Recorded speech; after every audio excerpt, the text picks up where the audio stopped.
Ready, start. वर्षों से मनुष्य ने हथियारों की होड़ को भय की बुनियाद माना है, विराम।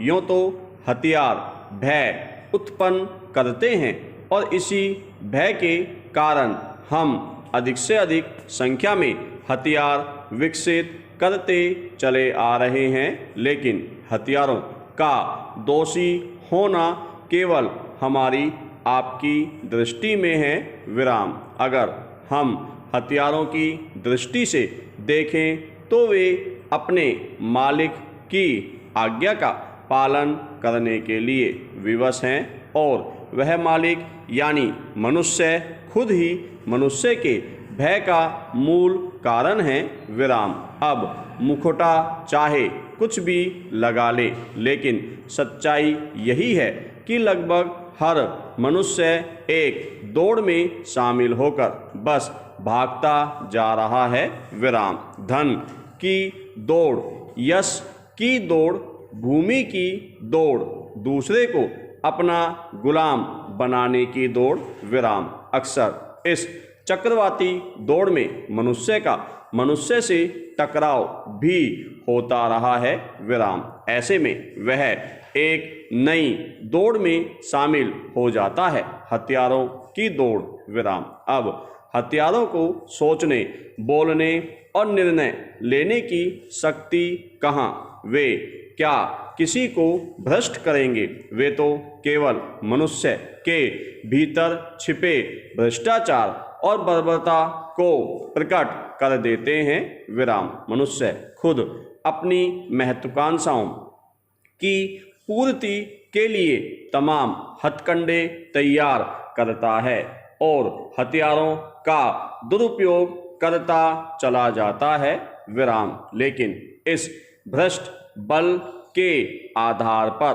करोड़ों लोगों पर कब्जा भी उसे तृप्ति नहीं दे पाती और न उसकी दौड़ कभी पूरी हो पाती, विराम। अंत में वह थक कर विफलता, एकाकीपन और यहाँ तक कि मृत्यु की गोद में भी गिर जाता है, विराम। पैरा। अब एक दूसरे आयाम में देखें, विराम। हमारा देश 75वां स्वतंत्रता दिवस मनाने की राह पर है, विराम। लेकिन यह स्वतंत्रता किस कीमत पर आई? जहां संघर्ष के किस्से, कहानियां अनेक वीरों के वीरतापूर्ण कार्यों से भरे पड़े हैं, वहीं पर्दे के पीछे घर गृहस्थी के कामों की देखरेख करने वाली महिलाओं के संघर्ष और वीरतापूर्ण कार्यकलापों के प्रति सोचने की प्रक्रिया का अभाव ही रहा है, विराम। न उनके किस्से किताबों के पन्ने पर, न नाम स्मारकों पर, विराम।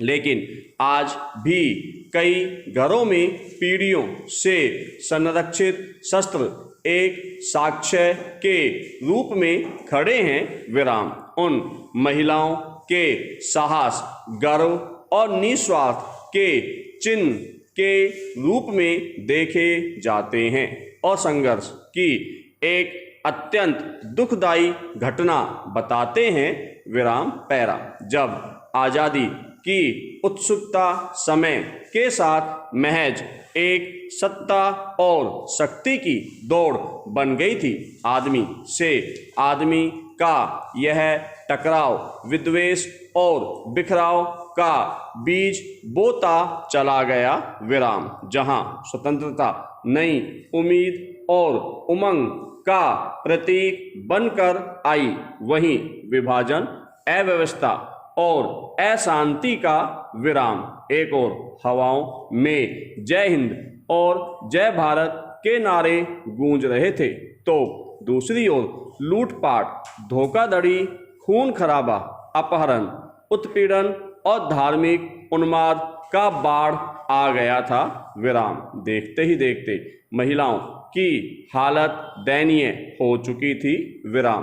दंगाइयों ने चारों ओर भयावह माहौल पैदा कर रखा था और महिलाओं का शोषण गहन चिंता का विषय बन गया था। विराम। पैरा।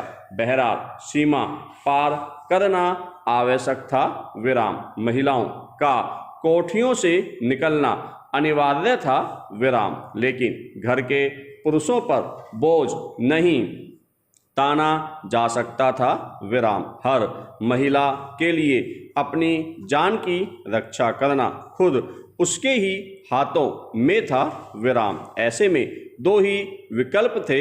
विराम। कई महिलाएं अपने साथ गोलियां लेकर चली कि अगर मार्ग पर कुछ हुआ तो वे उनका सेवन कर जीवन समाप्त कर लेंगी। विराम। वहीं कई ऐसी भी थी जो अपने साथ पिस्तौल, चाकू, छुरी, तलवार और अन्य आत्मरक्षार्थ शस्त्र ले चली। विराम। उन्होंने दंगाइयों का सामना करने की हठ ठान ली थी। विराम। भय के बावजूद उनमें आत्मसाहस जागृत हो चुका था। विराम। वे पर्दे के पीछे की महिलाएं न होकर युद्ध स्थल की वीरांगनाएं बन चुकी थी। विराम। कई अपने परिवार सहित सीमा पार करने में सक्षम रहीं, लेकिन कई कुछ नहीं कर पाईं और आदमी के भ्रष्ट मानस की लहरें उन्हें निगल गई। विराम। पैरा। महिला और पुरुष सृष्टि की ऐसी दो रेखाएं हैं जिनके आपसी सहयोग से ही एक राज्य का विकास और परिचालन होता है। विराम। लेकिन स्त्री का इतिहास यह बताता है कि वह हमेशा से शोषित रही है। विराम। दीर्घकाल से पुरुष की तनातनी का परिणाम उसी ने भोगा है। विराम। पुरुष प्रधान समाज ने उसके स्वतंत्र अस्तित्व को दबाकर उसे महज एक भोग की वस्तु बनाकर रख छोड़ा है। विराम। आज के समाज की भी यही देन है। विराम। स्त्री अपने घर की चार दीवारी में पराधीनता का अभिशाप भोगने के लिए विवश है। विराम। उसकी स्वतंत्रता में बाधा डालने वाला कोई कानून नहीं है। विराम। बस वह पुरुष के एकाधिकार में एक नए खत्म होने वाली घुटन का शिकार है। विराम। पैरा। लेकिन हम यह न भूलें कि घुटन से अक्सर विद्रोह भी जन्म लेता है और स्त्री के विद्रोह का लंबा इतिहास रहा है। विराम। तो स्त्रियों को यह सोचने की जरूरत है कि उनकी स्वतंत्रता की लड़ाई अभी समाप्त नहीं हुई है। विराम। उन्हें देर किए बिना हर तरह की हिंसा का प्रतिकार करना होगा। विराम। भरोसे को अपनी शक्ति और शिक्षा को अपना हथियार बनाकर विराम शरीर और बुद्धि का साम्राज्य पर उसे अब खुद अपने भरोसे कब्जा करना होगा, अपने नए स्वरूप के साथ। विराम।